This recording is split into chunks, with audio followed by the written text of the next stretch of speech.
থেকে অবগত হয়েছেন যে বাংলাদেশ জামাত ইসলামী ১ নং আসনে যাকে নমিনি বা প্রার্থী মনোনীত করেছেন তার নাম হল মোহাম্মদ আলম বক্সি। তার বাড়ি কালিয়াকৈরের বলিয়াদি গ্রামে। বক্সি পরিবারের সন্তান। তিনি বাংলাদেশ সরকারের সচিব ছিলেন। বাংলাদেশ সৌদি দূতাবাসের ফার্স্ট অ্যাম্বাসেডর ছিলেন। অত্যন্ত সততা নিঃস্বার্থের দায়িত্ব পালন করেছেন এবং বাংলাদেশ জামাত ইসলামী তার জনশক্তির মাঝে নেতৃত্ব নির্বাচনের ক্ষেত্রে সততা এবং আন্তরিকতা এতে যাচাই করে নেতৃত্ব নির্বাচন করে থাকেন।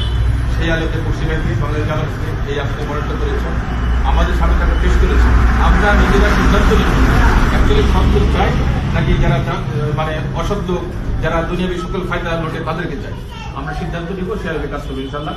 এই হলো আমাদের বক্সিবার সংক্ষিপ্ত পরিচিতি এবং সংক্ষিপ্ত কথা বক্সিবার।